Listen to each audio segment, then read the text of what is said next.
Hello friends, welcome to mother simple kitchen. আশা করি যে যেখান থেকে আমার ভিডিওটা দেখছো সবাই ভালো আছো। আজকে আমি তোমাদের সঙ্গে শেয়ার করব দুধ চিকেনের রেসিপি। কীভাবে কত সহজ উপায় কম মশলায় তোমরা এই দুধ চিকেন বানিয়ে নিতে পারো। একদম টেস্টি রেসিপি, কিন্তু খুবই কম উপকরণ দিয়ে তোমরা সহজেই বানাতে পারো, একদম রেস্টুরেন্টের মতন। চলো দেখে নেওয়া যাক কী করে বানিয়ে নিচ্ছি আমি দুধ চিকেন বা মিল্ক চিকেন। এর জন্য আমার দরকার চিকেন।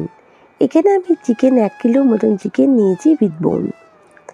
এটাকে প্রথমে আমাকে ম্যারিনেট করতে হবে যাতে চিকেনের কোনো স্মেল না থাকে। এখানে যদিও কম মশলায় আমি রান্না করছি, তাই জন্য চিকেনটাকে প্রথমে আমি নুন আর 2 চামচ মতন ভিনিগার দিয়ে ভালো করে মাখিয়ে নিচ্ছি। ভিনিগার দেওয়ার জন্য চিকেনে যে অনেক সময় স্মেলটা পাওয়া যায় সেটা আসবে না, আর যেহেতু এটা কম মশলার রান্না তাই জন্য এইভাবে করলে পরে চিকেনের কোনো স্মেল তোমরা পাবে না।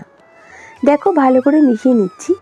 কিছুক্ষণ পর 10 মিনিট মতন রেখে দেবো। কিছুক্ষণ পর দেখবে কতটা ময়লার জল চিকেন থেকে বেরিয়েছে, যার জন্য অনেক সময় এই গন্ধটা থাকে আমাদের রান্নাতে। চিকেনের কোনো বাজে স্মেল এখানে আসবে না।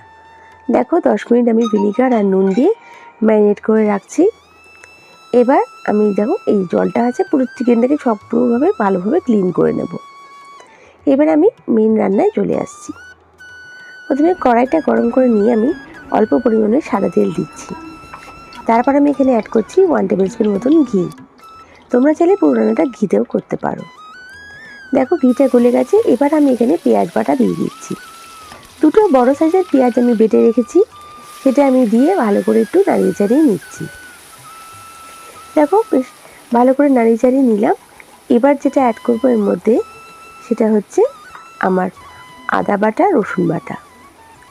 আমি এখানে 2 চামচ মতন রসুন বাটা ইউজ করছি আর 1 চামচ মতন আদা বাটা। এই রান্নাটায় রসুনটা একটু বেশি লাগবে। আর এখানে দেখো ভালো করে দিয়ে একটু নাড়িয়ে চাড়িয়ে নিচ্ছি। তারপর আমি এখানে স্বাদ অনুযায়ী নুনটা অ্যাড করব।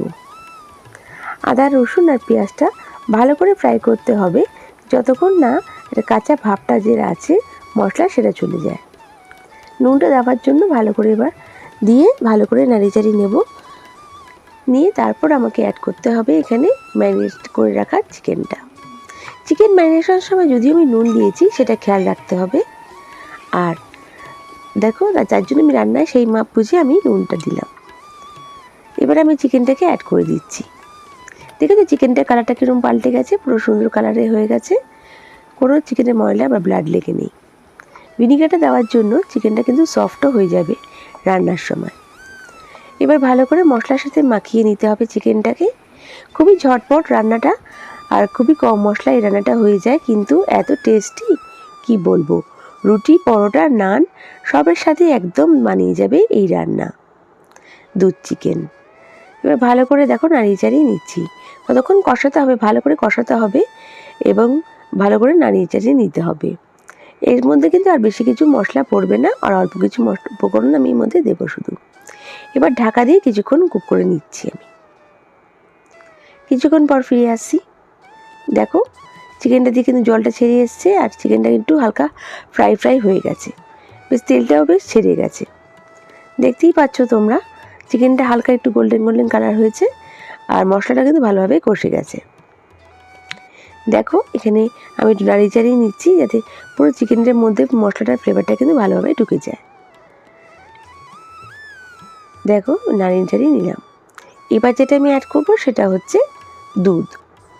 এবার আমি এখানে দুধ অ্যাড করছি। দুধটাকে আমি জাল করে রেখেছিলাম। এখানে আমি 500 ml দুধ নিয়েছি। পুরো রান্নাটা আমি কোনো জল দেবো না, শুধু দুধ দিয়ে কিন্তু রান্নাটা হবে। আর দুধটাকে আমি ফুটিয়ে নিয়েছিলাম, ফুটিয়ে ঠান্ডা করে রেখে দিয়েছিলাম। এবার আমি দুধটাকে অ্যাড করে দিচ্ছি। দেখো পুরো 500 ml দুধ আমি এখানে অ্যাড করে দিলাম। তোমরা যতটা গ্রেভি করবে সেই হিসেবে দুধটা অ্যাড করবে। এই রান্নাটা কিন্তু জল একদম ইউজ করা যাবে না, যেহেতু এটা দুধ চিকেন। দেখো এবার আমি এর মধ্যে অ্যাড করে দেবো 1 টেবিল স্পুন মতন কাসুরি মেথি আর 1 টেবিল স্পুন মতন আমার গোলমরিচের গুঁড়ো। যেহেতু কোনো ঝাল ইউজ হচ্ছে না এখানে, কিন্তু আমি কোনো লঙ্কার গুঁড়ো দিইনি। গোলমরিচের গুঁড়ো থেকে হালকা ঝালটা আসবে আর আমি কিছুটা কাঁচা লঙ্কা দিয়ে দেবো। এখানে আমি কয়েকটা কাঁচা লঙ্কা দিয়েছি, তোমরা যেরকম ঝাল খাবে সেই আন্দাজে লঙ্কাটা বাড়াতে বা কমাতে পারো। দেখো 5-6টা আমি কাঁচা লঙ্কা দিয়েছি, তোমরা হালকা লঙ্কাটা চিড়ে নিয়েছিলাম। তোমরা যেরকম ঝাল খাবে সেই আন্দাজে লঙ্কাটা অ্যাড করো। এখানে মশলা বলতে খুবই কম উপকরণ আর খুবই তাড়াতাড়ি রান্নাটা হয়ে যাবে। ঢাকা দিয়ে কিছুক্ষণ রাখলাম, দেখো রান্নাটা কিন্তু আমার হয়ে এসছে। এবার আমি সার্ভ করার আগে কাসুরি মেথি দিয়ে সার্ভ করে দেব। বন্ধুরা, আমার রান্নাটা যদি ভালো লেগে থাকে প্লিজ লাইক করো, আর নতুন বন্ধুরা আমাকে সাবস্ক্রাইব করে আমার পাশে দেখে যেও প্লিজ। আর বেল বাটনটা প্রেস করো যাতে আমার রান্নার নোটিফিকেশানগুলো সব থেকে প্রথমে তোমরা পেয়ে যাও। তোমাদের এক একটা লাইক কমেন্ট আমাকে মোটিভেট করে নতুন নতুন রেসিপি নিয়ে আসার জন্য। আর বন্ধুরা, আমার এই রেসিপিটা কেমন লাগলো আমায় কমেন্ট করে নিশ্চয়ই জানিও। আর তোমরা যদি চাও কোনো নিত্য নতুন রেসিপি তোমাদের জন্য ট্রাই করি, অবশ্যই কমেন্টে মেনশন করো। নেক্সট রেসিপি নিয়ে আমি আবার হাজির হয়ে যাব। তোমরা সবাই ভালো থেকো, সুস্থ থেকো, বাই।